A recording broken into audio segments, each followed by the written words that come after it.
सर्वसामान्यांच्या हक्काचा आवाज जागर जनस्थान।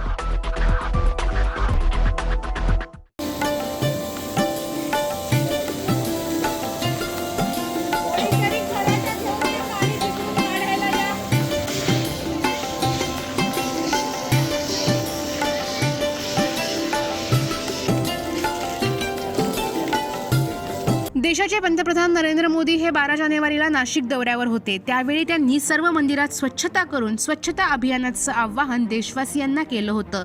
त्याच अनुषंगाने नाशिकचे खासदार हेमंत गोडसे यांनी आज 12 ज्योतिर्लिंगांपैकी एक ज्योतिर्लिंग असलेल्या नाशिकच्या त्र्यंबकेश्वर येथील मंदिरात स्वतः स्वच्छता केली आणि ही स्वच्छता मोहीम यशस्वी करण्यासाठी लोकप्रतिनिधींचा तसंच सर्व देशवासियांनी या अभियानात सहभागी व्हावे असं मत खासदार हेमंत गोडसे यांनी व्यक्त केलं। खरं तर येत्या 22 जानेवारीला आपल्या सर्व हिंदूंचं जे स्वप्न होतं, आमच्या शिवसेना प्रमुखांचं जे स्वप्न होतं, राम मंदिर अयोध्येमध्ये व्हायला पाहिजे, त्याचा मुहूर्त 22 जानेवारीला त्या ठिकाणी ठरलेला आहे आणि म्हणून संपूर्ण हिंदुत्वाचं एक स्वप्न साकार त्या ठिकाणी होणार आहे आणि त्या दृष्टीने तो जो काही शुभ मुहूर्त आहे त्या निमित्तानं आपण आपल्या मतदारसंघातील आपल्या जिल्ह्यातील जेही मंदिरं असतील, आपण कुठलंही शुभ कार्य करताना आपल्या घरातून निघताना देवाऱ्यामध्ये देव देखील घेऊन त्या ठिकाणी निघतो आणि म्हणून आपल्या या 22 जानेवारीच्या राम मंदिराच्या उद्घाटनाच्या निमित्तानं आपण आपल्या मतदारसंघातील मंदिरं धुवून स्वच्छ करावेत अशा प्रकारचं आव्हान आपल्या देशाचे पंतप्रधान आदरणीय मोदी साहेबांनी केलं होतं आणि त्यालाच अनुसरून आता सर्वच पूर्ण देशभरामध्ये अशा प्रकारचा उपक्रम त्या ठिकाणी राबवला जातो आहे। निश्चित आम्हाला सर्वांना या विषयाचा आनंद आहे।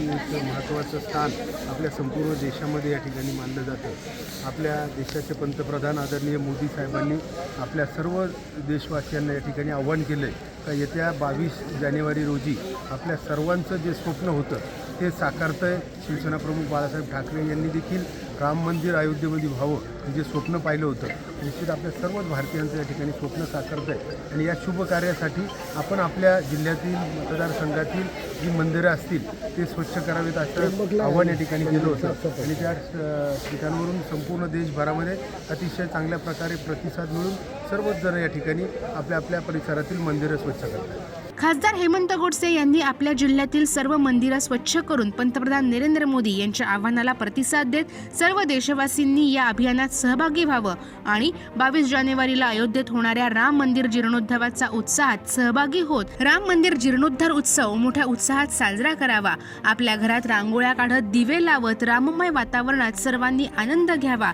असं मत खासदार गोडसेंनी व्यक्त केलं। यावेळी हेमंत गोडसे यांच्यासोबत पदाधिकारी कार्यकर्ते देखील उपस्थित होते। जागर जनस्थानसाठी शुभम बोडके पाटील, नाशिक।